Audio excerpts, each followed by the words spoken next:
Get out of here right now, you filthy and smelly person. Someone like you has no right to sit in that seat. I'm the only one who deserves to sit there. The Boeing 737 had already pushed back from gate B14 when the screaming started. "Stop that plane!" Heads turned across the terminal. A tall black man in a wrinkled Yale hoodie stood surrounded by airport security, one hand gripping the handle of a large gray medical transport case. The other was raised slowly in the air. Not aggressive, not resisting, just exhausted. His chest rose hard beneath the faded sweatshirt. Sweat glistened along his temples under the harsh fluorescent lights of Logan International Airport. Behind the glass windows, the aircraft's anti-collision lights flashed red against the dark morning tarmac. The plane was moving. And inside that humming gray container beside that's a man's leg. A human heart was still beating. Most people in the terminal did not know that. To them, it looked like another airport incident, another angry passenger, another security problem delaying everybody else's morning. A woman near the coffee stand lifted her phone. "Oh my gosh," she whispered. "What's in the box?" The answer was simple. A 13-year-old girl's last chance to survive, but gate agent Ethan Collins did not see any of that. Ethan saw a black man in old sneakers arguing at his gate 5 minutes before departure, and in Ethan's world, that was already enough. "You're done," Ethan snapped, voice sharp with authority. "The aircraft door is sealed. You should follow instructions." Dr. Michael Bennett stared at him in disbelief. For a second, he looked less like one of the most respected cardiothoracic surgeons in America. And more like a man physically trying to hold himself together after 30 straight hours awake. "You cannot let that flight leave," Michael said. His voice stayed controlled. "Barely. There is a live donor heart in this unit. It requires continuous monitoring and regulated temperature stabilization. If that organ doesn't reach Chicago in time, a child dies."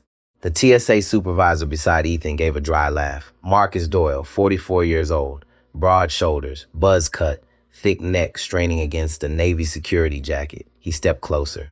"Then maybe you should packed it better." A few passengers nearby chuckled nervously. Michael heard it. Every second of this felt familiar. Not the medical emergency, the judgment, the immediate suspicion.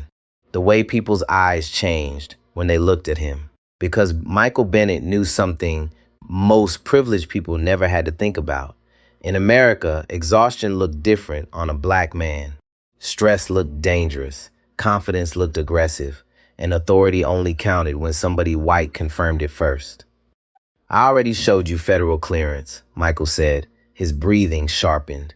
"FAA medical transport authorization, hospital identification, surgical retrieval documents. You can verify every number." Ethan crossed the arms. "But you refused inspection. I refused contamination." Michael pointed toward the gray case. "That system is sterile. If you break the seal in an open terminal, the organ becomes unusable." Marcus Doyle stepped forward again. "You keep throwing around a lot of medical words, doctor." The way he said doctor sounded filthy, mocking, like he didn't believe it. Michael looked directly into his eyes. "I graduated from Johns Hopkins Medical School at the top of my class." Silence. A heavy kind. Not because people respected him, because they did not expect that answer. A teenage boy near the boarding lane slowly lowered his phone. An older white woman sitting near the window frowned at Ethan. "You should probably check his paperwork again," she said quietly. Ethan ignored her completely. His attention stayed fixed on Michael's hoodie, on the sweatpants, on the dark skin, on the fact that this man standing in front of him did not fit the image in his head of somebody important. And that was the real danger, not ignorance, certainty. The dangerous certainty people feel when they believe they already know who belongs somewhere.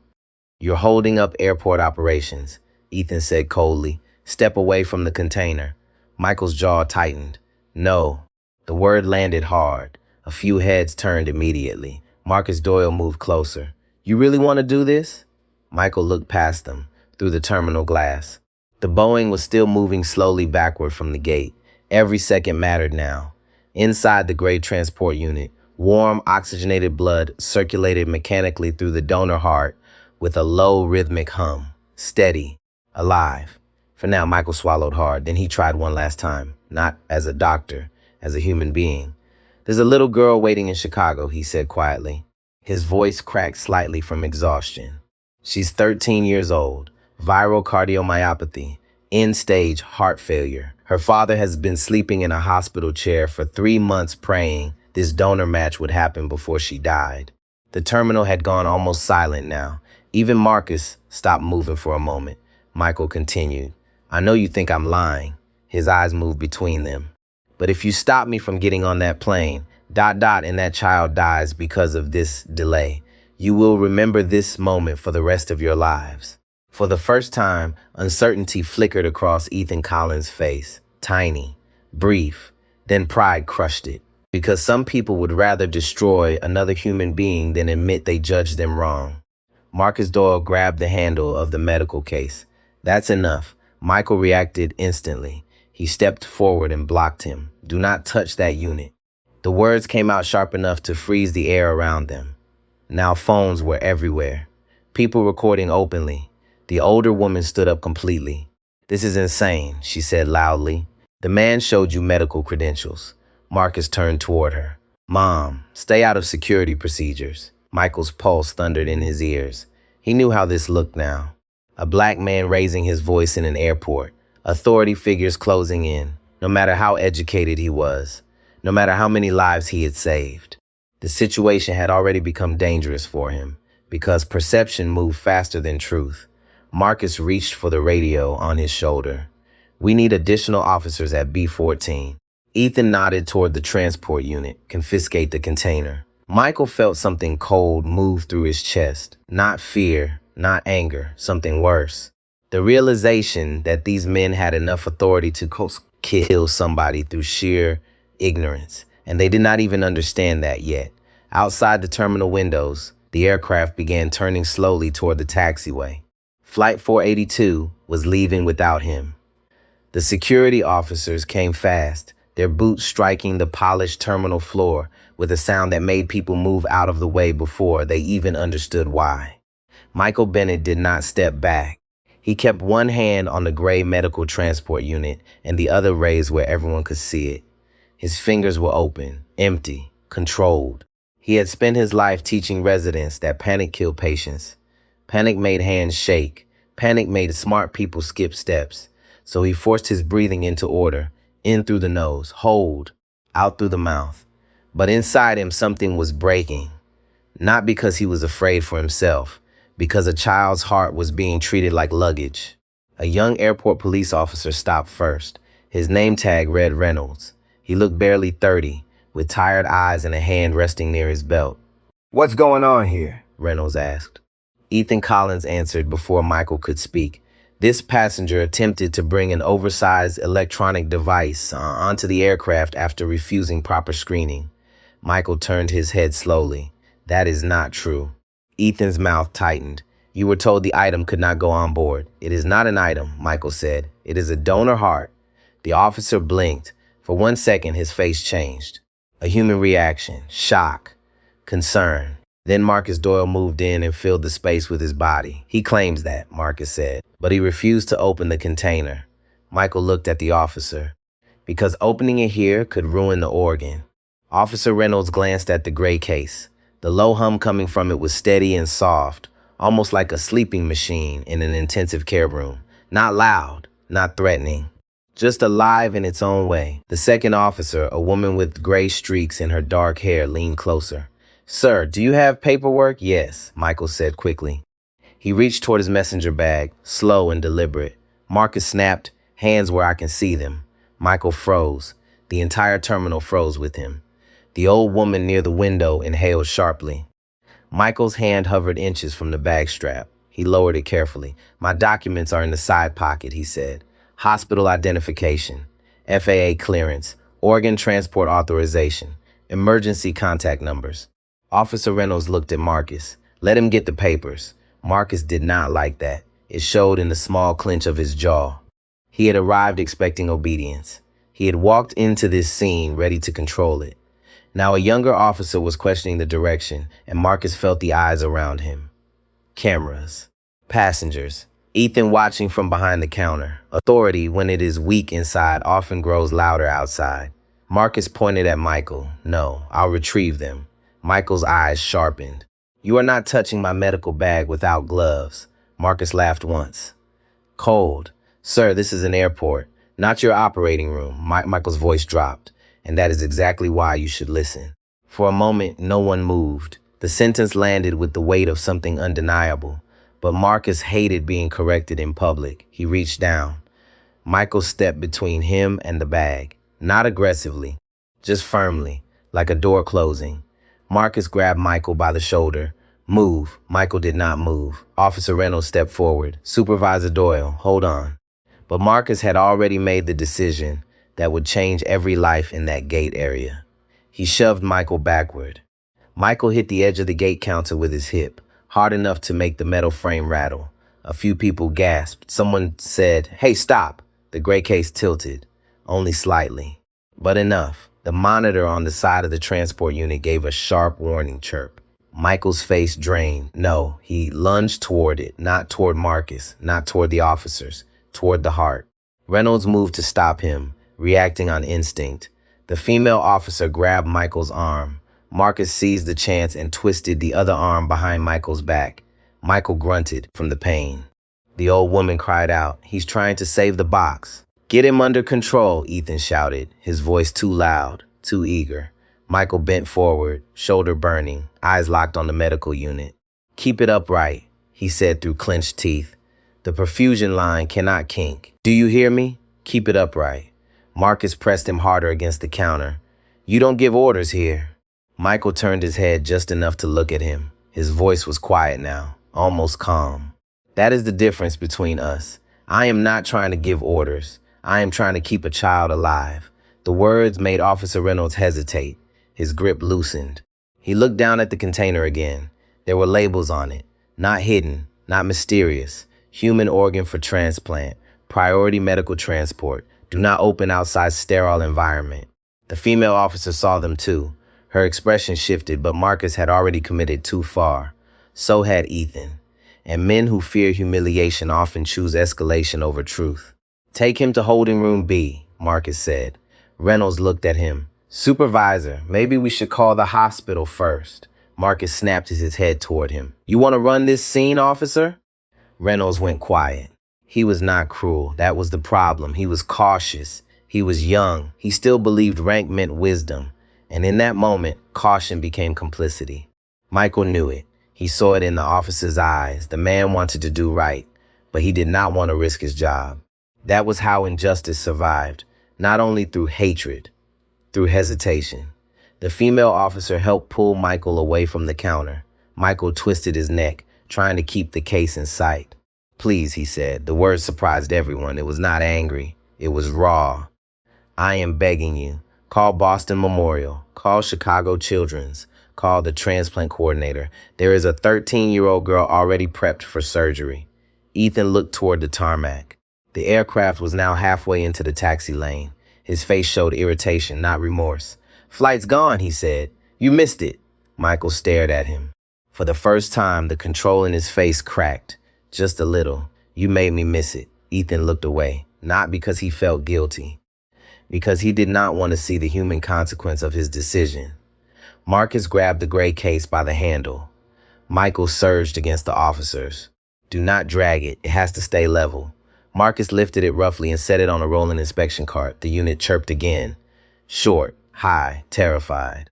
At least that was how it sounded to Michael. A machine could not be afraid, but he could. He could be afraid enough for everyone. They pulled him toward the frosted glass door beside the gate podium. Phones followed him. Whispered voices followed him. The shame of the scene followed him. An older man in a veteran's cap stood up as Michael passed. "Doctor," he said, voice firm. What's your name? Michael looked at him. "Michael Bennett." The man nodded once and turned to the crowd. "You all heard that. His name is Dr. Michael Bennett. Somebody better start recording the time." That small act of decency hit Michael harder than the shove. Because when a person's being stripped of dignity, even one witness can feel like a hand on the shoulder. The frosted door opened. Cold air spilled out. Inside was a windowless security room with white walls, a steel table, 2 plastic chairs, and a camera mounted in the corner. No sunlight. No passengers. No witnesses close enough to intervene. They forced Michael into a chair. Marcus set the medical transport unit on the table with a heavy thud. The warning chirp came again. Michael leaned forward instantly. Careful.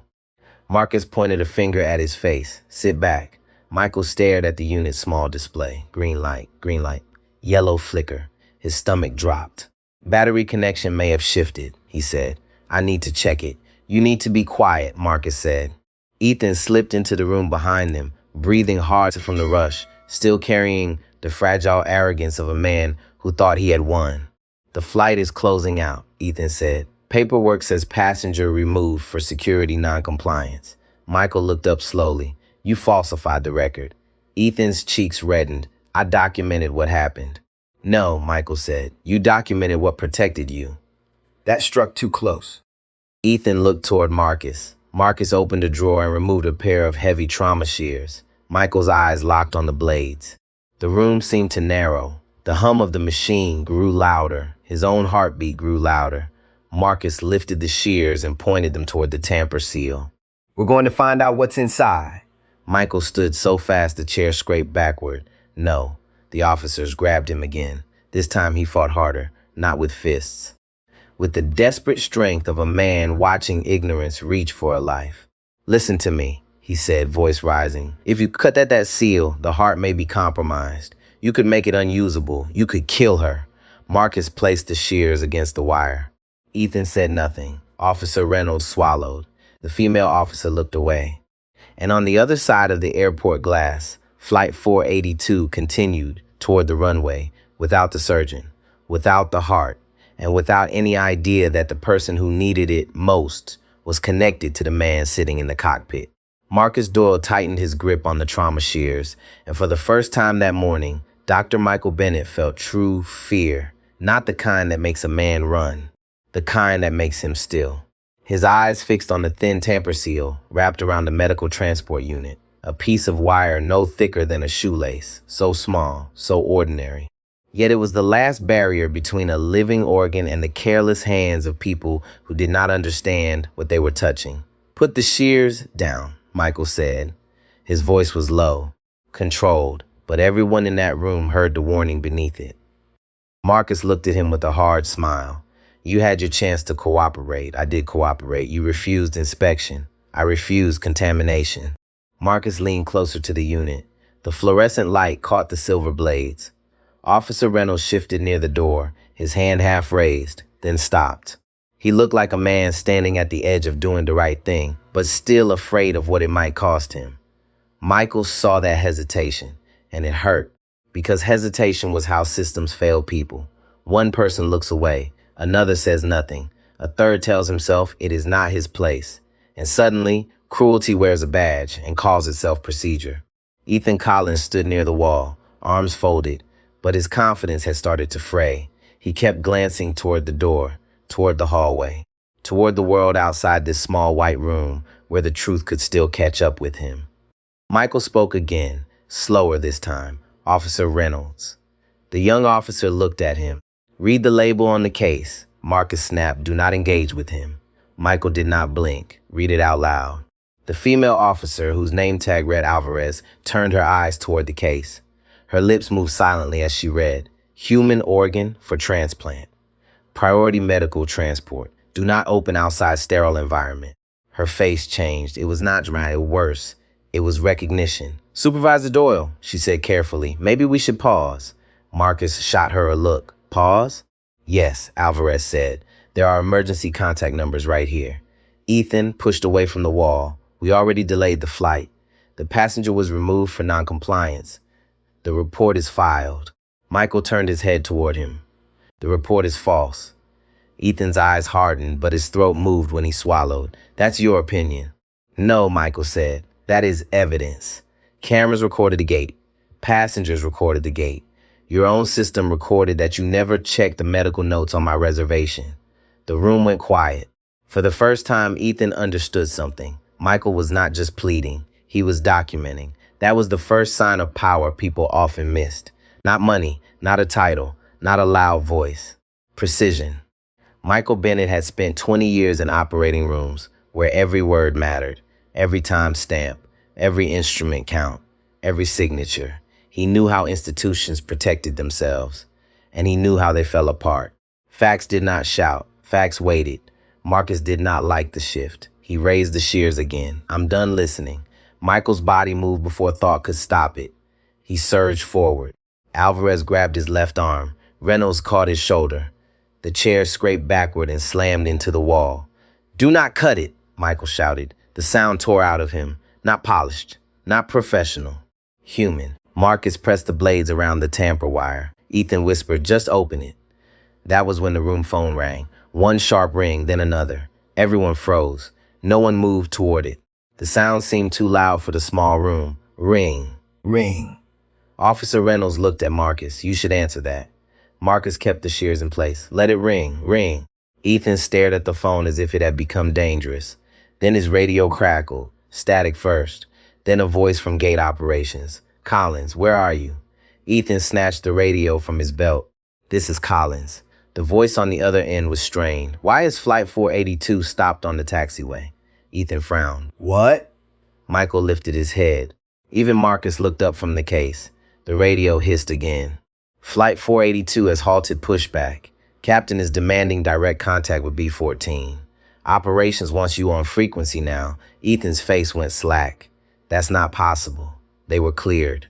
Apparently not anymore, the voice said. Get back to the gate, now. Michael felt his pulse change. Not relief. Not yet. Hope was too dangerous to trust. But something had happened. Something big enough to stop an aircraft. Ethan turned toward the door, then toward Marcus, unsure which mistake to manage first. Marcus lowered the shears a fraction. Why would the captain stop pushback? No one answered. But Michael knew there was only one reason strong enough. The medical alert had reached the cockpit. Ethan moved to leave. Michael spoke. You are not leaving me in this room with that unit. Ethan snapped. You don't get to make demands. Michael's eyes locked onto him. I'm the only person here legally qualified to monitor that heart. Alvarez stepped between Michael and Marcus. She's right, Reynolds said quietly. Everyone looked at him. He corrected himself. He's right. His voice shook, but he kept going. We need to stop. We need to verify this before anyone opens anything. Marcus stared at the young officer like he had been betrayed. You want to disobey a supervisor? Reynolds looked at the gray case, then at Michael, then at the shears. His face was pale. No, sir, he said. I want to avoid killing a patient.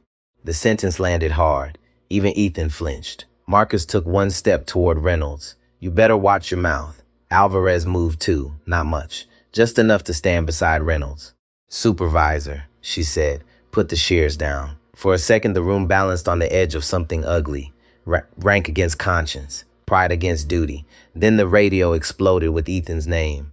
Collins, Captain Foster is on ground frequency. He is asking for you personally. Ethan's hand trembled as he lifted the radio. This is Collins. A pause. Static. Then a voice came through, deep, controlled, but strained so tightly it sounded like metal bending. Mr. Collins, this is Captain Ryan Foster of Flight 482. Where is the passenger from seat 2A? Ethan closed his eyes for half a second. He was removed due to a security concern, Captain. Michael watched his face, watched the lie leave his mouth, watched the fear arrive behind it. Captain Foster's voice stayed calm, too calm. What security concern? Ethan swallowed. He attempted to bring an oversized electronic device on board and refused inspection. The silence after that was worse than yelling. Then Captain Foster spoke again. Was the passenger's name Dr. Michael Bennett? Ethan's mouth opened. Nothing came out. Marcus slowly lowered the shears. Michael felt the air leave his lungs. The captain knew his name. Ethan forced the word out. Yes. And was the device marked as priority medical transport for a donor heart? Ethan looked at the case, at the labels, at Michael. Yes, but Captain, he became aggressive and we followed protocol. The radio went silent again. When Captain Foster answered, the human being beneath the uniform finally broke through. That heart is for my daughter. No one breathed. Not Ethan, not Marcus, not the officers, not Michael. The words seemed to fill the room and push all the arrogance out of it.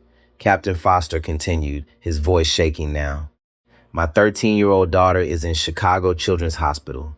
She is sedated. She is on mechanical support. Dr. Bennett is the surgeon assigned to implant that heart. You removed the surgeon. You removed the organ, and you let my aircraft leave without them. Ethan's face drained of color. Marcus took a step back from the table. The shears slipped from his hand and hit the floor with a sharp metallic crack. Michael closed his eyes for 1 second. Not in victory. There was no victory here. Only time lost. Only danger created by people who had mistaken suspicion for judgment. Captain Foster's voice returned, colder now. I have stopped pushback. I am returning to Gate B14. I want Dr. Bennett and that transport unit at the jet bridge when my forward door opens. Not in 5 minutes. Not after another discussion now. Ethan's lips moved soundlessly. Marcus reached for the wall as if the room had tilted. Michael stood slowly. This time, no one touched him. He walked to the table and placed both hands on the medical unit. His fingers moved across the display. Green light, battery stable, perfusion steady, seal intact, barely. He looked down at the thin wire where the shears had almost bitten through. Then he looked at Marcus Doyle. No anger. That would come later. No lecture. There was no time. Move, Michael said. Marcus stepped aside. So did Ethan. So did everyone. Because the man they had treated like a threat had become the only person in the room who still knew what to do. Michael Bennett lifted the transport unit from the steel table with both hands, as if he were lifting a sleeping child. No one spoke. The room that had been full of command and suspicion only moments earlier had gone hollow. Ethan Collins stood near the door, with his radio hanging limp in his hand. Marcus Doyle stared at the floor where the trauma shears lay open, their blades catching the fluorescent light like evidence. Officer Reynolds moved first. He opened the door. Clear the hallway, he said, voice louder than before. Medical transport coming through. There was something different in him now. Not confidence exactly. More like shame turning into action. He had waited too long, and he knew it. But sometimes the first honest step a person takes is the one they take after failing. Michael did not thank him. There was no time. He rolled the gray case out of the holding room and into the terminal corridor. The wheels clicked fast over the tile. Behind him, Alvarez walked close, one hand raised to move people aside. Reynolds followed, face pale, eyes fixed forward. Ethan hurried after them, almost stumbling. Dr. Bennett, he said. Michael did not turn. Do not speak to me unless it helps the patient. Ethan's mouth shut. Those words landed harder than any insult, because they gave him no room to defend himself. No room to explain. No room to pretend this was about policy anymore. At the end of the corridor, the gate area had changed completely. Passengers were standing, not sitting, not whispering, standing. Some held phones. Some had hands over their mouths. A few looked ashamed now, as if they had laughed too early or judged too quickly and were only beginning to feel the weight of it. The older woman who had spoken up before stood beside the window, clutching her purse with both hands. When she saw Michael, her eyes filled. Doctor, she said softly, go. Just one word. But it carried everything: belief, apology, hope. Michael gave her the smallest nod and kept moving. Outside the glass, Flight 482 was crawling back toward the gate. The aircraft looked enormous in the gray morning light. Its nose turned slowly, guided by a ground crew in neon vests. Red lights flashed against the wet pavement. The jet bridge began to move, groaning as it extended toward the forward door. The whole terminal seemed to hold its breath. At the gate podium, a woman in a Navy business suit waited with a tablet pressed to her chest. Her hair was pulled back tight. Her name badge read Laura Whitman, Director of Ground Operations. She stepped toward Michael. Dr. Bennett? Yes. Her eyes dropped to the transport unit, then back to his face. I'm Laura Whitman. Dispatch has confirmed your medical clearance. The captain is refusing to open the aircraft door until he sees you on the bridge. We have Chicago coordinated. Ambulance, police escort, surgical team. Everything is moving. Michael's eyes sharpened. How much time did we lose? Laura hesitated. That hesitation was an answer. Approximately 22 minutes from initial boarding denial. Michael closed his eyes once, only once. 22 minutes. In transplant medicine, 22 minutes was not just a delay. It was tissue stress. It was reduced margin. It was the difference between calm and crisis. People outside medicine thought time was measured by clocks. Surgeons knew it was measured by cells dying quietly. He opened his eyes. Then we do not waste another second. Laura nodded, agreed. Ethan stepped closer behind him. Director Whitman, I can explain what happened. Laura turned. The temperature around her seemed to drop. No, Mr. Collins, you cannot. His face tightened. I was following carry-on policy. You ignored a medical transport notation in the reservation, she said. You failed to call the medical operations desk. You failed to contact the captain. You allowed a federally cleared organ courier to be detained. Ethan's lips parted. I didn't know it was the captain's daughter. Laura stared at him. That should not have mattered. The words hit the gate area like a verdict, not loud, not dramatic, just true. Several passengers heard it and went still, because that was the lesson hiding beneath all the chaos. A person should not need to be connected to someone powerful before being treated like a human being. Michael heard it too, but he did not pause. His focus had narrowed to the jet bridge door. Then airport police arrived, not TSA, real police. Two uniformed officers moved quickly to the gate podium. One spoke briefly with Laura. The other stepped directly in front of Marcus Doyle, who had followed several steps behind, his face gray. Marcus Doyle? The officer asked. Marcus straightened by reflex. Yes, TSA supervisor. Step aside, sir. I need to accompany the transport. No, the officer said. You need to stand right here. Marcus blinked. What? Laura's voice was cold. You are being relieved of all operational involvement pending investigation. Marcus looked around as if searching for someone who still feared him. No one did. That was the strange thing about borrowed power. It vanished the moment the uniform stopped protecting the person inside it. Officer Alvarez stopped beside Michael. Doctor, the bridge is ready. Michael moved. Fast. The door opened and a rush of colder air came from the enclosed jet bridge. The hum of the aircraft grew louder with each step. Metal panels vibrated under his feet. The transport unit rolled beside him, steady now, its display glowing green. At the far end, the aircraft door cracked open. Captain Ryan Foster stood in the doorway. He looked nothing like the voice on the radio, not powerful, not commanding, just broken open by fear. His white pilot shirt was crisp, but his face was pale. His eyes were red at the edges. One hand gripped the door frame so tightly his knuckles had gone white. He looked first at Michael, then at the gray case. His throat moved. Is it still viable? Michael stopped in front of him. For the first time all morning, his voice softened. The seal is intact. Perfusion is stable. The heart is still viable. Ryan Foster exhaled like a man who had been underwater. His eyes shone, but he forced himself not to break. Not yet. How bad is the delay? Bad enough that we need speed, Michael said. Not bad enough to give up. That sentence did something to the captain. It put a spine back into him. He nodded once. Hard. Then we go. Michael stepped onto the aircraft. The first-class cabin was silent. Passengers stared from leather seats, faces turned toward the man they had been told was a security problem. Some looked confused. Some looked guilty. A middle-aged businessman in seat 1C slowly lowered his newspaper. A flight attendant named Sarah stood near the bulkhead, both hands clasped tightly in front of her. Her voice trembled. Dr. Bennett, we cleared the forward bulkhead. The captain wants the unit secured where you can reach it. Thank you, Michael said. No warmth, but no cruelty either. Sarah swallowed and helped guide the straps around the transport case. Her fingers shook as she worked. I'm sorry, she whispered. We were told you were removed for a security issue. Michael checked the display again. Then remember this, he said quietly. Whenever someone gives you a story about another human being, especially one that makes it easier to dismiss them, verify it before you believe it. Sarah froze, then nodded. Tears appeared in her eyes, but she kept working. Straps secure, she said. Michael sat in seat 2A. His body ached the moment he stopped moving. Exhaustion slammed into him like a wall, but his eyes stayed on the monitor. Ryan Foster remained at the cockpit door for one more second. Doctor, he said. Michael looked up. The captain's voice almost broke. My daughter's name is Emily. Michael held his gaze. Then let's get Emily her heart. Ryan nodded. He disappeared into the cockpit. The door closed. A beat of silence. Then the PA crackled. Ladies and gentlemen, this is Captain Foster.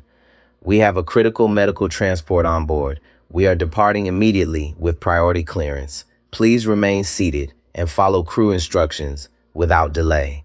His voice changed on the last words, lower, sharper, And please remember that every person you see in an airport may be carrying a burden you cannot recognize. No one moved. No one complained. Outside, the engine surged. The aircraft pulled away from the gate again, faster this time. The cabin lights trembled. Michael placed one hand on top of the gray case, feeling the faint vibration beneath the shell. The heart was still beating. The plane turned toward the runway, and the real race began. The Boeing 737 shot down the runway like it was trying to outrun death itself. Passengers felt it immediately. The engines did not rise into power gently. They roared, deep and violent. The entire cabin trembled under the force. Coffee cups rattled. Overhead bins shook against their latches.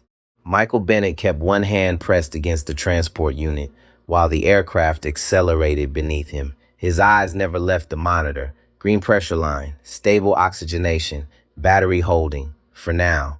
Outside the small oval window, Boston blurred into streaks of gray and silver rain. Then the aircraft lifted hard into the clouds, climbing steep enough to pin shoulders into seats. In the cockpit, Captain Ryan Foster's jaw stayed locked tight. Positive rate. Gear up, he answered instantly. First Officer Daniel Kim glanced sideways at him. He had flown with Ryan for 4 years, long enough to recognize the difference between concentration and fear. This was fear, not professional stress, not turbulence management, fear with a face attached to it. A 13-year-old girl lying unconscious in a hospital bed. Daniel lowered his voice. How's Emily? Ryan swallowed once before answering. She stopped responding to medication yesterday. The cockpit went quiet, except for the constant electronic chatter of instruments and the howl of engines climbing through cloud cover. She asked me if I still recognize her after surgery, Ryan said suddenly. Daniel looked at him. Ryan kept staring ahead. She was joking. His voice tightened. At least she tried to make it sound like a joke. Daniel said nothing. Some pain had no safe response. Ryan adjusted the thrust manually. Too aggressive. Daniel noticed immediately. You're pushing her hard. Ryan's eyes stayed forward. We lost 22 minutes. They already gave us direct routing. Not enough. Below them, the Atlantic coastline disappeared under dense cloud banks.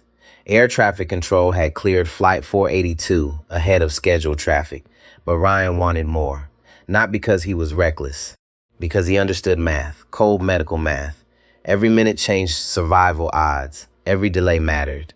Back in first class, Michael finally allowed himself one sip of water from the plastic cup Sarah had placed beside him. His hand shook slightly, not fear, exhaustion. 30 hours awake was one thing inside a hospital where adrenaline carried people forward, but now there was silence around him. A soft cabin, dimmed lights, controlled air. The body always tried to collapse once the emergency seemed temporarily contained. Sarah approached carefully. She crouched beside seat 2A, Dr. Bennett. Michael looked up. There's a satellite phone available if you need to contact Chicago. Yes. She handed him the receiver with both hands, respectfully now, not because she knew he was important, because she finally understood he had always been important. Michael dialed from memory. The line connected after 2 rings. Chicago Children's Cardiac Unit. This is Dr. Michael Bennett. Put me through to Dr. Karen Holt immediately. A pause, then movement, voices, fast footsteps in the background. Karen picked up breathless. Michael, how's the patient? He did not say Emily's name. Surgeons often avoided names before procedures. It created distance. Distance kept hands steady. Karen exhaled sharply. She crashed once about 20 minutes ago. Michael closed his eyes briefly. What intervention? Increased ventricular support. She stabilized, but barely. Michael rubbed his forehead. How long? Silence. Not long. Karen finally answered carefully. If we don't get that heart in soon, we run out of options. Michael looked at the transport monitor again. The soft mechanical hum filled the space around him. I'm bringing it, he said quietly. Karen's voice softened. I know you are. Then she added something lower. Michael, what happened in Boston? He looked down at the bruising forming along his wrist where Marcus Doyle had grabbed him. People made assumptions. Karen understood immediately. That was the terrible thing. People like Michael and Karen always understood immediately, not because they were paranoid, because they had lived long enough in America to recognize the pattern. A black doctor in expensive scrubs was respected. A black doctor in sweatpants became suspicious. Competence depended too often on costume. Michael heard movement beside him. Captain Ryan Foster had stepped out of the cockpit. The cabin lights painted deep shadows across his exhausted face. He waited quietly until Michael finished the call. Michael handed the phone back to Sarah. Ryan sat across the aisle. For a second, neither man spoke. The aircraft hummed around them. Passengers pretended not to watch, but they watched. Of course they did. Two men carrying the weight of the same child's survival without ever having met before today. Ryan looked at the transport unit. Can she still make it? Michael answered honestly, yes. Not certainty. Not comfort. Truth. Ryan nodded slowly. Then he asked the question he had been carrying inside him for hours. What's it like? Michael looked at him. Waiting? Ryan nodded. Michael leaned back carefully. His body ached everywhere now. I've watched parents wait outside operating rooms for 20 years, he said quietly. Some pray, some bargain, some go silent. He paused. The hardest ones are the parents who apologize. Ryan frowned slightly. Apologize? Michael nodded. They think somehow they failed their child. Ryan stared down at his hands. That sounds familiar. Michael watched him for a moment. Then he said something Ryan Foster would remember for the rest of his life. Sick children teach adults a dangerous lesson. Ryan looked up. They remind us how little control we really have. The captain's eyes reddened slightly again. He gave a weak laugh through his nose. You know what scares me most? Michael waited. I fly 80 tons of metal through storms for a living, Ryan said. People trust me with hundreds of lives every week. His voice cracked slightly. But I couldn't fix my own little girl. Michael's answer came softly. That's because love is not control. Silence settled between them again. Not awkward, heavy, human. Behind them, a businessman in first class slowly removed his glasses. Earlier that morning, he had been one of the passengers recording Michael at the gate. At the time, he had assumed security probably knew something he did not. Now shame sat inside his chest like a stone. He leaned towards Sarah quietly. What happened to that doctor? Does that happen often? Sarah hesitated, then answered honestly. More than people think. The businessman looked down at his folded hands. I didn't say anything. Sarah glanced toward Michael. He still got on the plane. That's not the point, the businessman whispered. No, it was not. In the cockpit, an alert chimed softly. First Officer Daniel Kim looked at the updated route. Chicago cleared us direct over Cleveland. We're shaving another 11 minutes. Ryan sat back down fast. Push it. We're near max cruise already. Push it anyway. Daniel studied him for a moment, then nodded, because there are moments when rules matter less than mercy. The aircraft surged slightly as thrust increased. Far below, winter clouds rolled across the Midwest like dark ocean waves. Back in Boston, the consequences were beginning. Airport police had sealed the holding room. Marcus Doyle sat alone in a hard plastic chair, staring at the dent in the steel table where the transport unit had slammed earlier. His breathing stayed shallow. He kept replaying the captain's words. That heart is for my daughter. Ethan Collins stood outside the room, speaking rapidly into a phone. No, that's not what happened, he insisted. He was aggressive. We follow procedure. But even as he said it, his eyes drifted toward the security cameras overhead. Because deep down, Ethan knew something terrible. The cameras had no prejudice. The footage would show everything. The interruption, the shove, the disbelief. The moment they stopped seeing a human being and started seeing a stereotype. Laura Whitman approached slowly. Mr. Collins. Ethan turned. Her expression gave him no comfort. Corporate legal wants all reports preserved immediately, she said. And the FAA has requested copies of every communication connected to this incident. Ethan's face went pale. Laura looked at him for a long second. Then she asked quietly, when he told you a child would die, why didn't you believe him? Ethan opened his mouth. Nothing came out. Because there was no answer ugly people ever wanted to say out loud. Back over Indiana, Michael Bennett checked the transport monitor again. Still green, still beating, but time was running thin. And everyone on board that aircraft could feel it now. The turbulence hit somewhere over Ohio, not violent. Just enough to make the seatbelt signs chime, and the cabin dipped suddenly beneath a layer of thick winter cloud. Several passengers grabbed their armrests. Michael Bennett grabbed the transport unit. Instinct. pure instinct. His palm pressed against the gray shell while his eyes locked onto the monitor screen. Pressure stable, flow stable, battery stable, still alive. Sarah steadied herself against the galley wall before walking quickly toward him. "Doctor, are you okay?" Michael nodded once, but the truth sat behind his eyes. He was running on almost nothing now. No sleep, no food. Adrenaline had carried him through Boston. Anger had carried him onto the plane. But now exhaustion was creeping in around the edges like cold water leaking under a door. His right wrist had begun swelling where Marcus Doyle twisted it earlier. Every time he flexed his fingers, pain shot into his forearm. Sarah noticed immediately. "Your hand. It works," Michael said. "That's not what I asked." Michael looked at her for the first time in several minutes. She reminded him of dozens of nurses he had worked with over the years. Tired eyes, steady hands, the kind of people who noticed suffering before words ever reached it.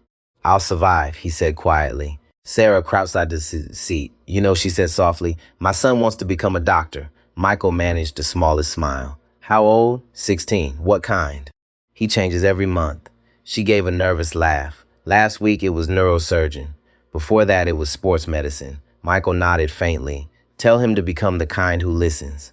Sarah frowned slightly. "What do you mean?" Michael glanced around the cabin. "At some point, medicine stops being about intelligence." His voice stayed low. "The best doctors aren't the ones who talk the most. They're the ones who notice what everyone else ignores." Sarah thought about that. Then her eyes drifted toward the bruises darkening along his wrist. "I'm sorry for what happened back there." Michael looked out the window. Clouds rolled beneath the aircraft like frozen waves. "I've had worse." The answer hurt more than anger would have, because it told the truth. Across the aisle, the businessman from Seat 1C slowly stood up. He hesitated before approaching. "Dr. Bennett?" Michael looked at him cautiously.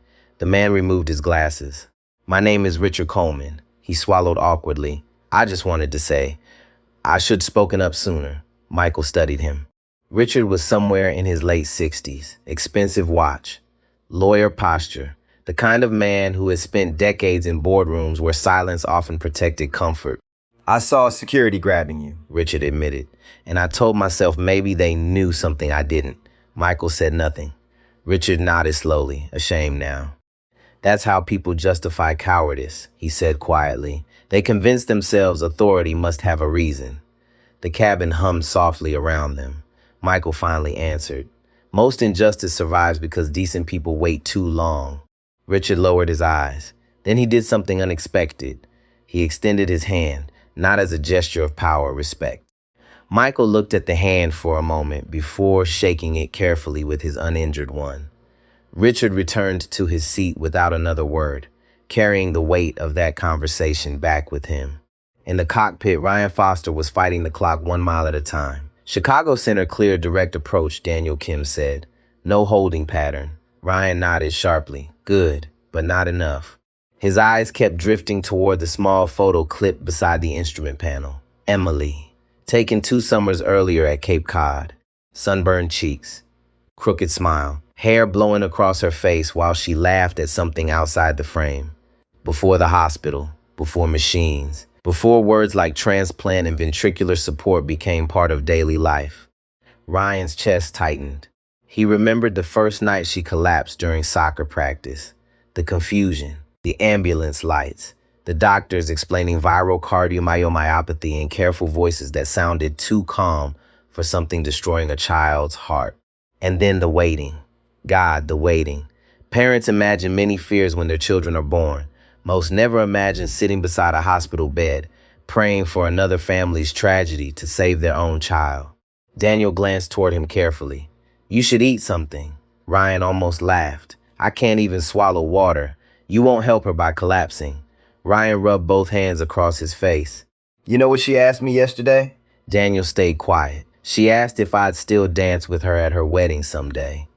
Ryan's voice cracked slightly. "She's 13. The cockpit fell silent again. Below them, Chicago waited beneath gray winter skies. Back in Boston, Ethan Collins sat alone in a small conference room across from 2 airline investigators. The room was cold, not physically, professionally. A legal pad sat untouched in front of him. So did a bottle of water he had not opened. One investigator clicked through security footage on a laptop. There was no sound. There did not need to be. The images were enough. Michael showing identification. Michael pointing toward paperwork. Marcus grabbing him. The transport unit tilting. Passengers reacting. Ethan watched himself on screen. He barely recognized the man standing there. Not because the footage lied. Because it did not. The female investigator paused the video. "Mr. Collins," she said evenly, "at what point did you verify the FAA clearance attached to Dr. Bennett's reservation?" Ethan stared at the table. "I didn't." "Why not?" He opened his mouth. Closed it again. The honest answer sat there between all of them. Because he had already decided what Michael Bennett was before checking. The investigator leaned back slowly. "You understand the FAA will review this independently." Ethan nodded weakly. "And because a federally protected medical transport was obstructed, criminal exposure now exists." Criminal exposure. Not policy violation. Not customer complaint. Criminal. Ethan's breathing became shallow. For the first time since that morning, he fully understood the scale of what prejudice could become when mixed with authority. Not embarrassment. Real damage. Potential death. At 37,000 feet, Michael suddenly stiffened. The monitor flashed yellow. Just once, then green again. His heartbeat accelerated instantly. Sarah saw it. What happened? Michael leaned closer to the screen. Small perfusion fluctuation. Is that bad? It means the system is stressed. Sarah's face drained. Michael checked connections carefully. Every movement precise, despite the turbulence vibrating through the cabin. Ryan's voice came over the intercom. "Ladies and gentlemen, we are beginning immediate descent into Chicago. Flight attendants prepare cabin." Michael looked at the clock. Too slow. Still too slow. He reached for the satellite phone again and dialed Karen Holt directly. She answered immediately. "Michael, we're descending. Hurry." Something in her voice changed him instantly. The surgeon inside him took over completely now. What happened? Karen exhaled shakily. She coded again. Michael's stomach dropped cold. "How long?" 38 seconds before recovery. Michael closed his eyes. 38 seconds without effective circulation. 38 seconds closer to irreversible damage. "Keep her cooled," he said quickly. "Minimal stimulation. I need bypass ready before we arrive." "It already is."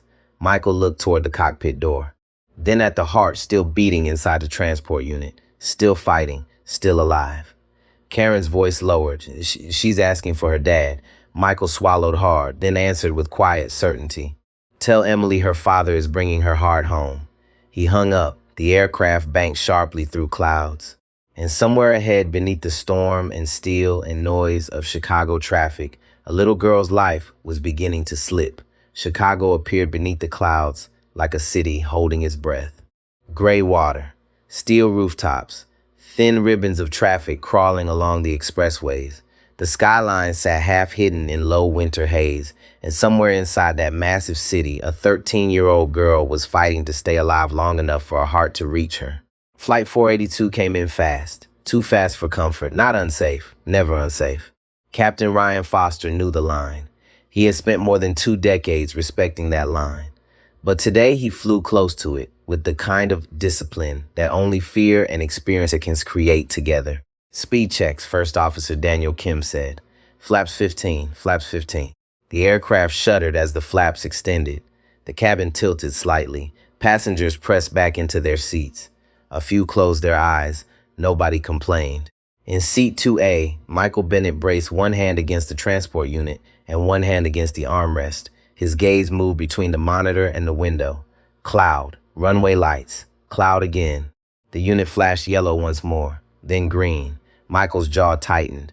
"Stay with me," he whispered. Sarah, strapped into the jump seat nearby, heard him. She looked at the gray case as if it were a living passenger. In a way, it was. It carried no name, no face, no voice. But it carried a future. The wheels hit the runway with a hard thump. A woman in the second row gasped. Reverse thrust roared. The engine screamed against the speed.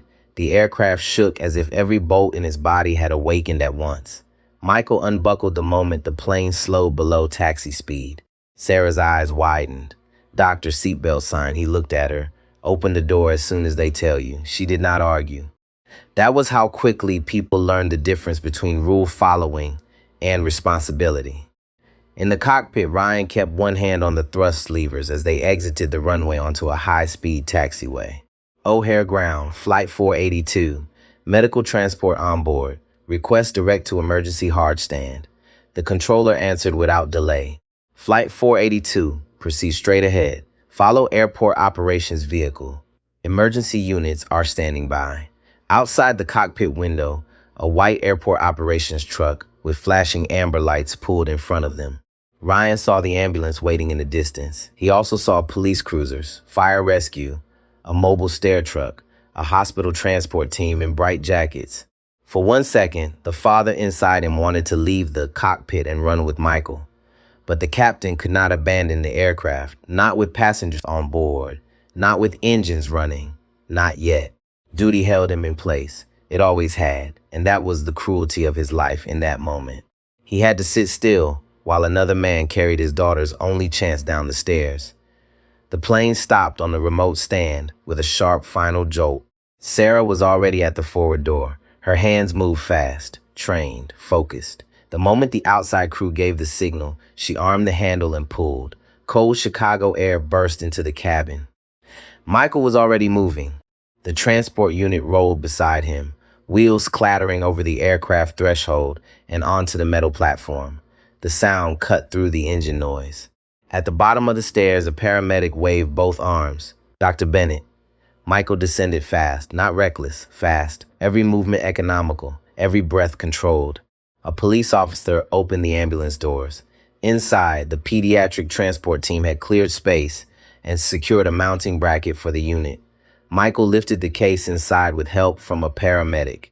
"Keep it level," he said. "We've got it." He climbed in after it. The rear door started closing. Then he looked up. The cockpit window was above him. Ryan Foster stood there, one hand pressed against the glass. For a moment, the whole airport seemed to disappear. No engines, no sirens, no radio chatter. Just a father looking at the surgeon who had his child's future in his hands. Michael raised 2 fingers. A promise. Ryan nodded once. The ambulance door slammed shut. Sirens screamed. The convoy moved. Fast. Across the tarmac. Past service trucks. Through a security gate already opened by airport police. Onto the airport road. Then toward the Kennedy Expressway with Chicago police clearing the way ahead. Inside the ambulance, the space was tight and loud. A paramedic named Luis checked the oxygen supply. Another, Angela, monitored the traffic radio. Michael leaned over the transport unit. "Call Chicago Children's. Tell them we are inbound with the organ. Estimated arrival?" Angela checked the driver's signal. 12 minutes if traffic holds. Michael looked at her. Traffic will hold. She understood the tone. It had to.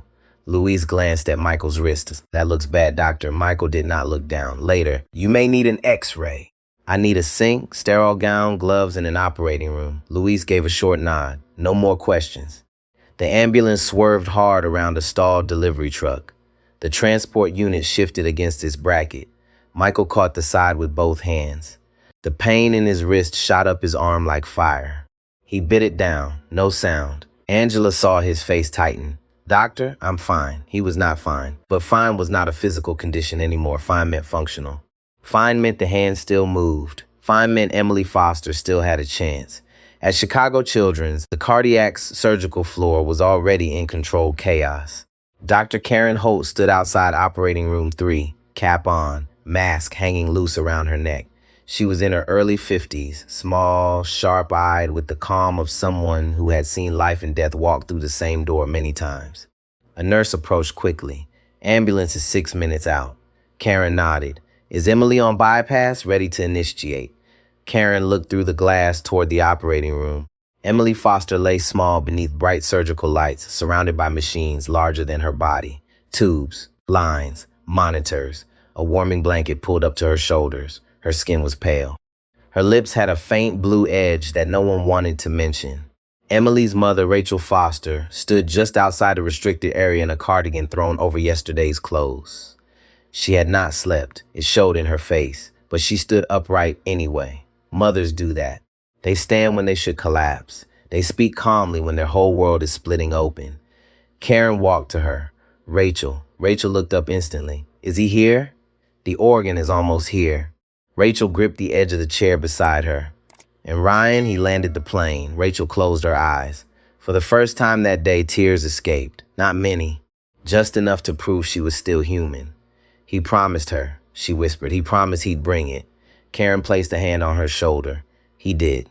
The ambulance burst into the hospital emergency bay, with police lights flashing behind it. The rear doors flew open. Michael jumped down before anyone could help him. Hospital staff moved in around him. Dr. Bennett, operating room 3, he said. Elevator is held. They ran, through double doors, down a polished corridor, past families who pressed themselves against walls as the team swept by. A little boy holding a stuffed dinosaur watched the gray case roll past. His grandmother pulled him close. Michael saw them for half a second, just enough to remember the truth. Every hospital hallway contained 100 stories. Most people only noticed their own. The elevator doors opened. Inside, Karen Holt was waiting. Their eyes met. No greeting, no wasted breath. How close? Michael asked. Too close. Bypass? Ready. Donor labs? Confirmed. Cross-match? Negative. The elevator rose. Michael leaned against the wall for one brief second. Karen noticed his wrist. What happened? Boston happened. Her eyes hardened, but she said nothing. The elevator opened. They ran again. At the operating room entrance, Rachel Foster stood frozen. Michael slowed. Only for her. She looked at the gray case, then at him. Her voice was barely a sound. Please. Michael met her eyes. Not as a famous surgeon. Not as a man who had just been humiliated and detained. As someone who understood what it meant to be trusted with another person's whole world. I'm going to do everything humanly possible, he said. Rachel nodded, breaking. Then he turned and entered the operating room. The door swung shut behind him. Inside, the lights were blinding. The air was cold. The team was ready. Michael scrubbed faster than anyone in the room had ever seen, but every step was exact.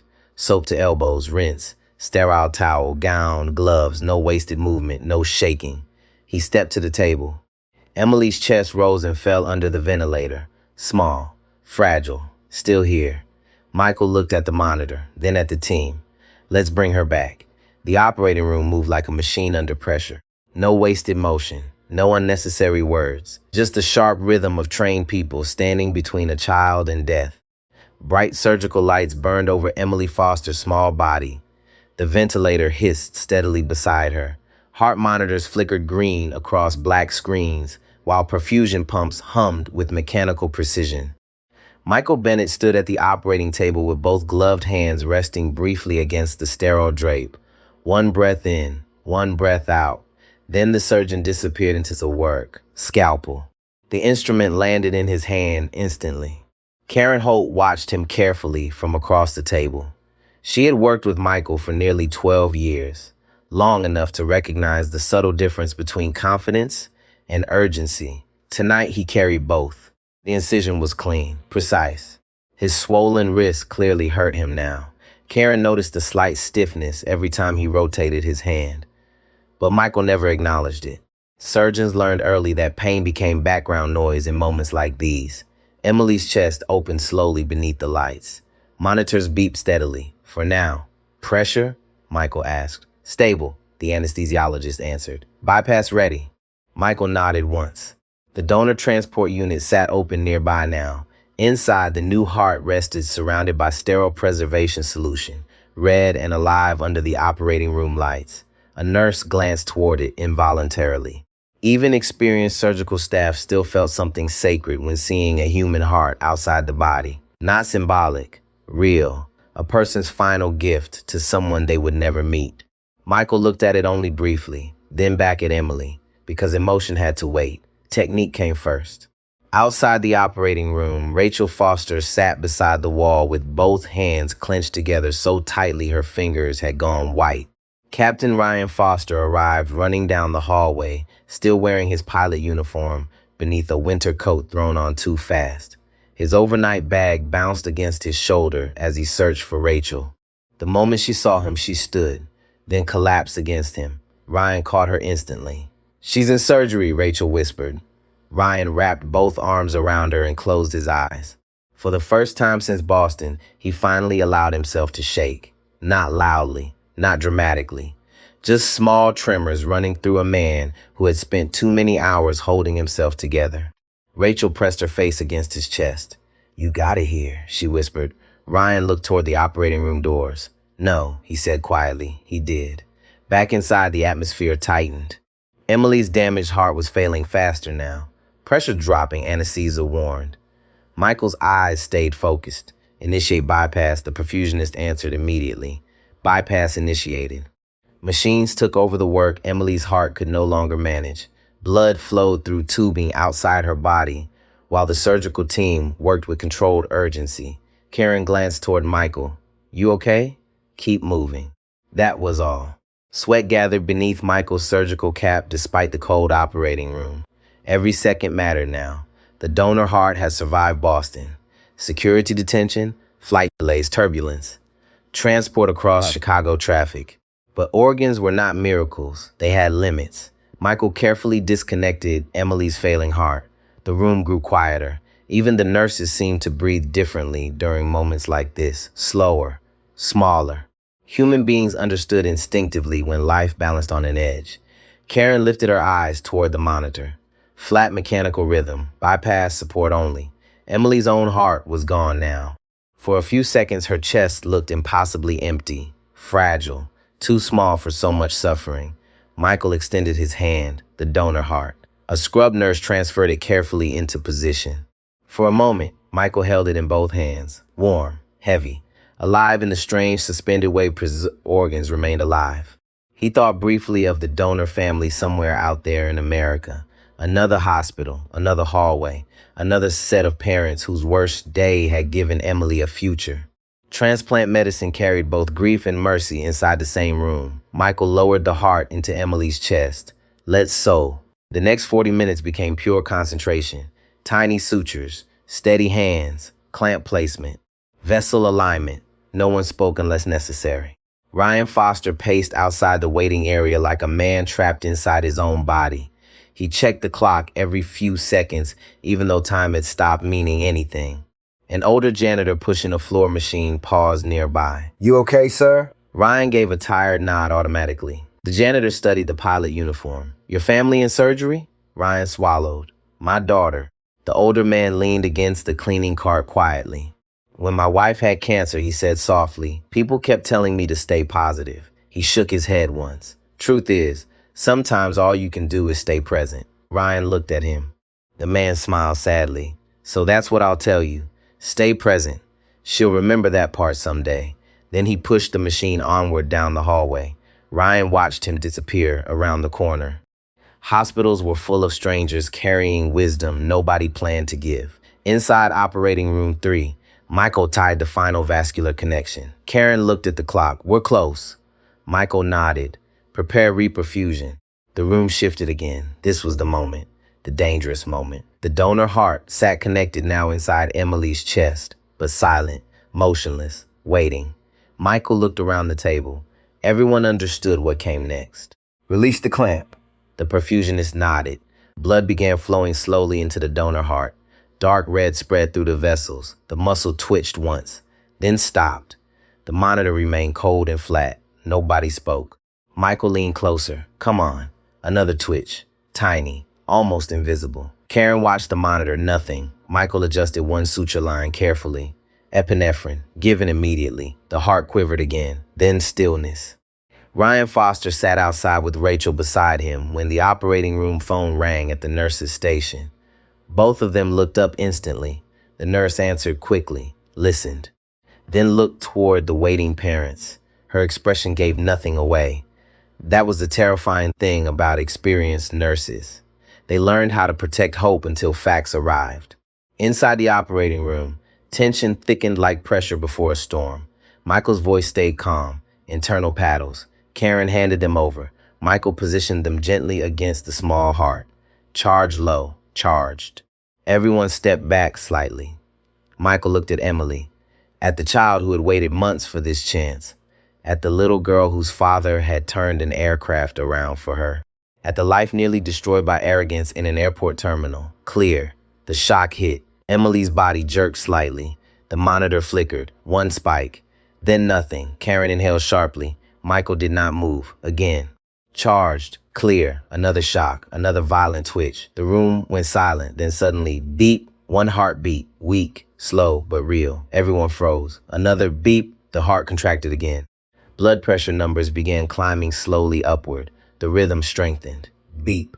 Beep. Beep. Karen stared at the monitor with wet eyes behind her surgical mask. The perfusionist whispered softly, "We have cardiac activity." Michael kept watching, not celebrating, not yet. Too experienced for that.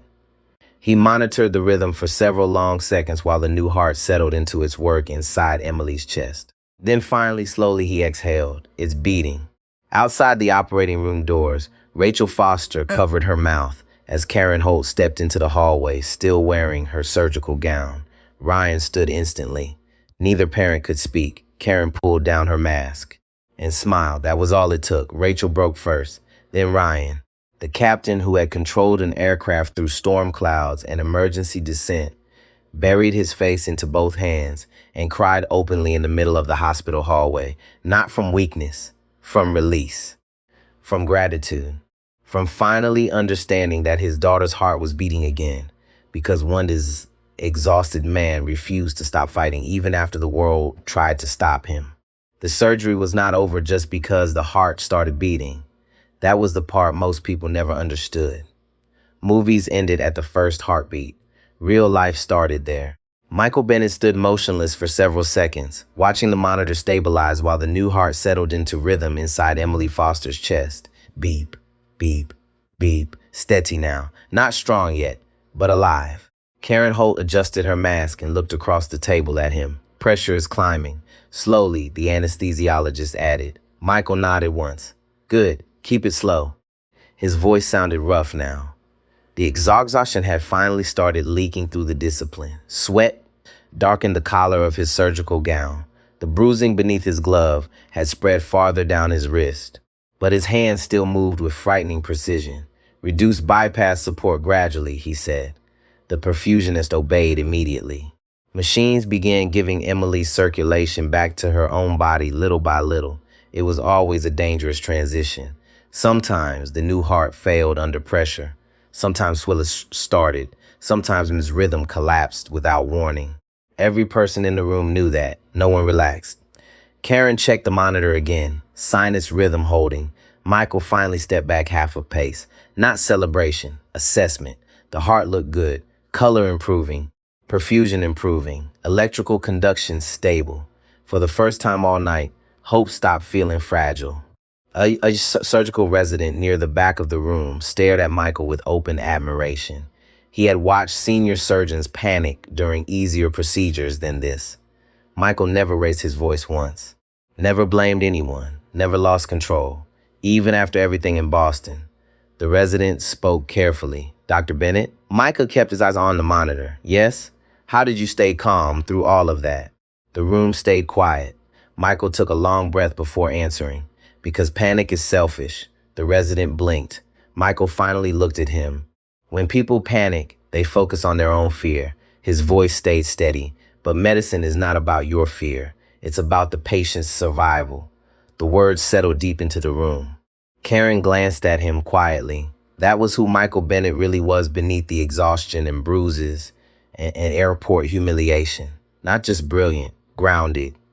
The kind of doctor younger physicians built themselves around.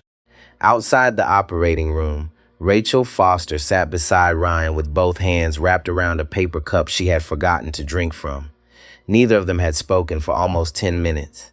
They just listened. Hospitals had sounds people never forgot once they heard them enough. Rolling carts, distant overhead pages, elevator bells, soft shoes against polished floors, and sometimes silence. The silence after disaster did not come. That mattered. Ryan leaned forward, elbows on his knees, staring at the floor tiles beneath him. I almost left without him, he said quietly. Rachel looked at him. The plane was already pushing back. Ryan rubbed his face hard. If dispatch hadn't reached the cockpit, his voice cracked again. I would have flown away from my own daughter's heart. Rachel reached for his hand immediately. You turned around. But he had to fight every person on the ground first. Rachel knew who he meant. Michael. The man who should have been treated like a hero from the beginning instead of a threat. Ryan stared at the wall. You know what scares me, he whispered, if he looked different. Dot. If he wore a suit instead of that hoodie. None of this happens. Rachel said nothing. Because some truths arrive too heavy for quick comfort. Down the hallway, a television mounted near the waiting area began replaying cell phone footage from Logan Airport. Muted video. Passengers recording. Security grabbing Michael. The transport case tilting. A news banner crawled beneath it. Federal investigation launched after transplant surgeon detained during medical lens emergency. Ryan watched silently. Rachel covered her mouth. The footage looked worse than either of them imagined. Not because it showed violence, because it showed certainty. The certainty on Ethan Collins' face. The certainty of men convinced they already knew who belonged and who did not. A nurse quickly muted the television and changed the channel. Too late. Ryan had already seen enough. Back in Boston, the fallout kept spreading. Marcus Doyle sat inside a federal interview room under bright white lights that made his skin look gray. Two Department of Transportation investigators sat across from him with folders spread across the table. One opened a file slowly. Supervisor Doyle, did Dr. Bennett ever physically threaten you? Marcus stared at the tabletop. No. Did he attempt to flee? No. Did he present medical documentation? Marcus hesitated. Yes. The investigator folded both hands calmly, then explained why force was used. Marcus opened his mouth. Nothing came out, because there was no professional language left to hide behind. The younger investigator spoke next. Witnesses state Dr. Bennett repeatedly warned that opening the transport container could destroy the organ. Marcus rubbed both hands over his face. I thought he was exaggerating. The room went quiet. The older investigator finally answered. That assumption nearly killed a child. Marcus lowered his eyes. And somewhere deep inside him, the terrible realization finally arrived. He had not been protecting the airport. He had been protecting his ego. At Chicago Children's, Michael removed his gloves slowly after the chest closure was complete. The surgery had lasted hours. His body felt hollow now. The adrenaline was gone. Only fatigue remained.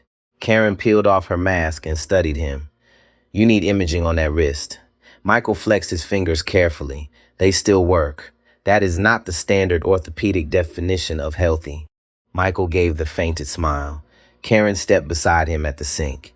You know they'll make this national news. Michael washed blood from his hands in silence. Karen lowered her voice. You saved her life after being detained by airport security. The footage is everywhere already. Michael stared at the water running red into the drain. Then clear. I didn't do this for television. I know. That's the problem with this country sometimes, he said quietly. People only care after a story becomes dramatic enough to trend. Karen leaned against the counter. You think anything changes from this? Michael dried his hands slowly. Maybe one person watches it and hesitates before judging the next stranger. He shrugged slightly. Sometimes that's how change starts. Karen smiled sadly. That sounds exhausting. It is. A knock came at the operating room door. A nurse stepped inside. Dr. Bennett? Yes? The Foster family wants to see you. Michael closed his eyes briefly, not because he disliked families. Because gratitude was harder for him than pressure. Pressure made sense. Emotion was messier. He stepped into the hallway wearing fresh scrubs and a hospital jacket over his shoulders. Ryan and Rachel stood immediately. For a moment, nobody spoke. Then Rachel crossed the distance between them and hugged him without warning. Michael froze slightly from surprise, then relaxed. Barely. She's alive because of you, Rachel whispered through tears. Michael looked over her shoulder toward Ryan.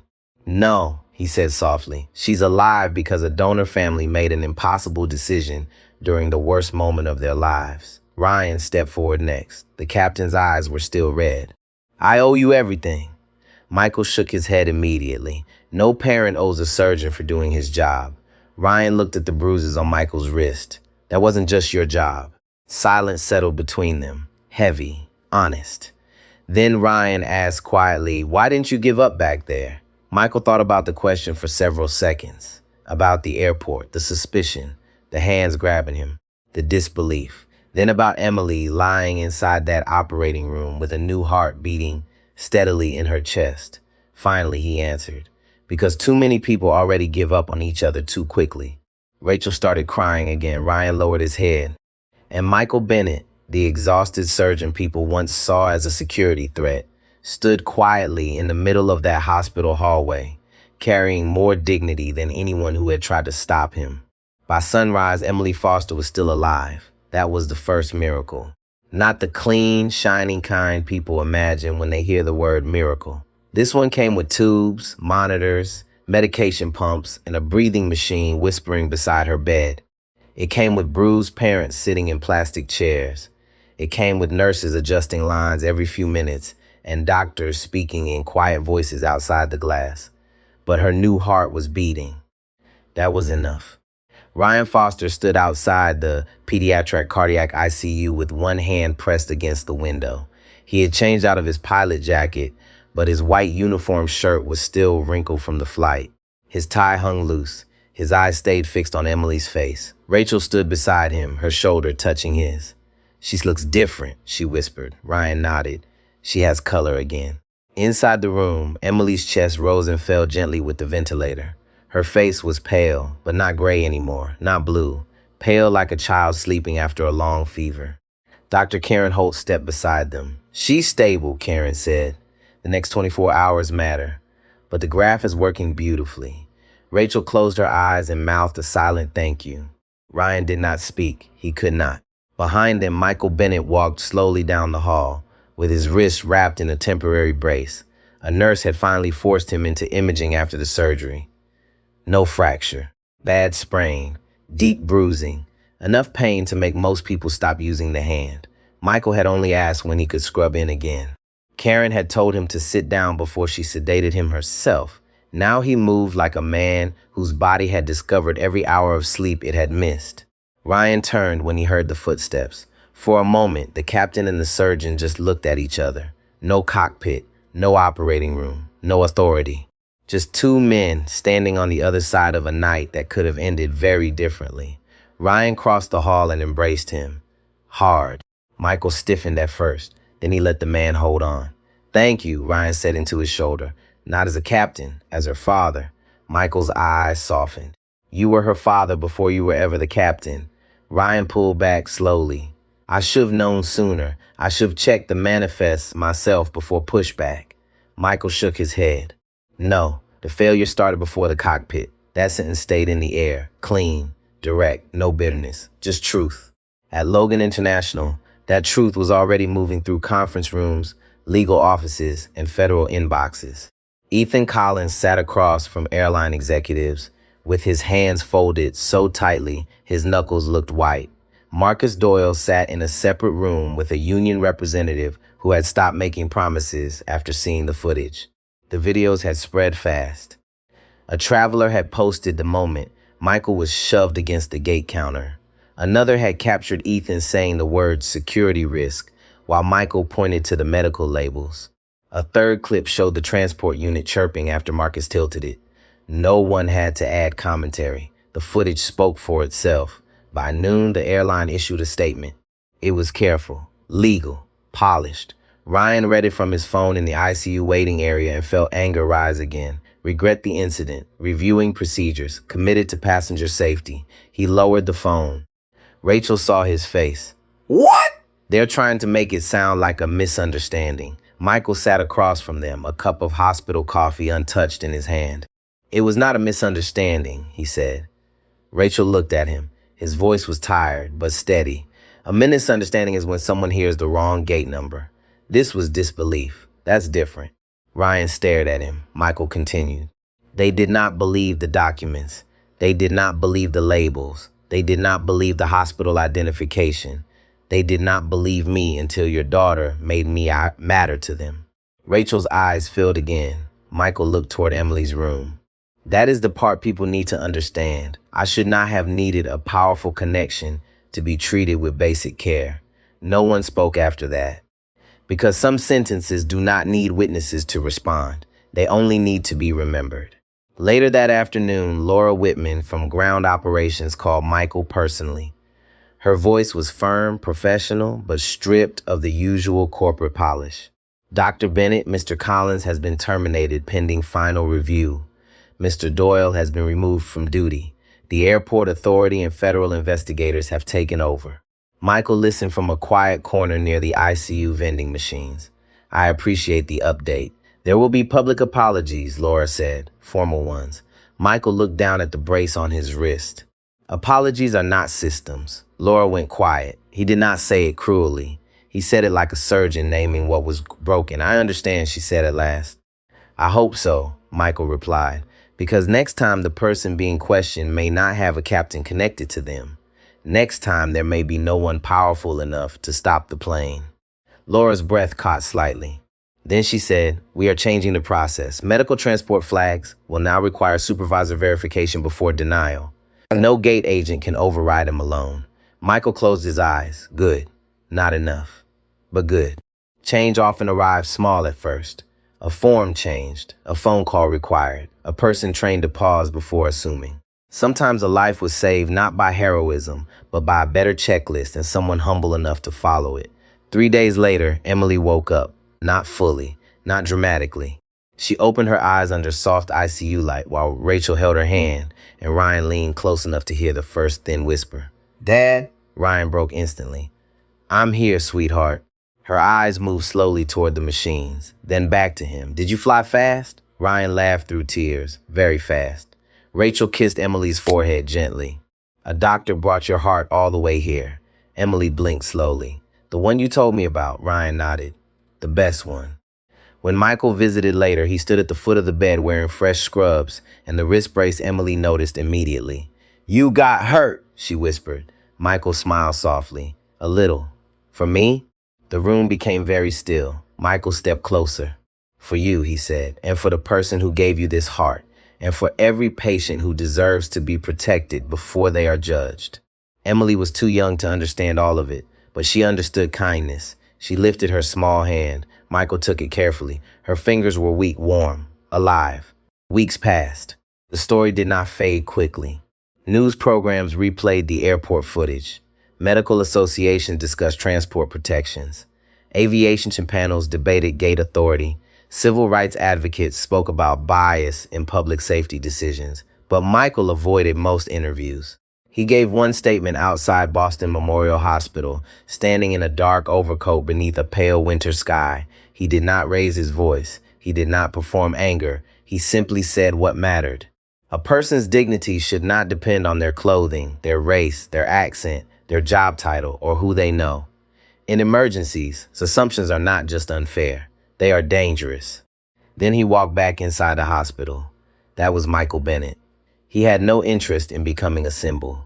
But sometimes life chooses symbols from people who were only trying to do their duty. Months later, Emily Foster walked slowly into a hospital rehabilitation room wearing pink sneakers and a scar beneath her shirt that would one day become part of her strength. Ryan and Rachel watched from the doorway as she took 10 careful steps without help. 10 steps, then 12, then 15. Everyone clapped softly. Emily rolled her eyes like any embarrassed teenager, but she smiled. Michael stood in the back of the room, unnoticed at first. Ryan saw him and nodded. Michael nodded back. No speeches, no grand gesture, just the quiet recognition of two people who had met inside a crisis and carried something sacred through it. Outside, life kept moving. Planes took off, gates filled. Passengers hurried past one another with coffee cups and rolling bags, each carrying private fears no stranger could see. And maybe that was the lesson. Every person in front of us is more than what we first assume. The tired man in a hoodie may be a surgeon carrying a child's future. The quiet woman in line may be holding herself together after a diagnosis. The stranger moving slowly may be grieving someone no one knows about. Respect should not be delayed until someone proves they deserve it. It should be the starting point. Because sometimes the smallest act of dignity is the difference between harm and healing. If this story moved you, please like this video so more people can hear its message. Subscribe for more stories about courage, justice, and humanity. And in the comments, write 3 words that this story leaves with you, such as never stay silent, justice must win, or respect every life.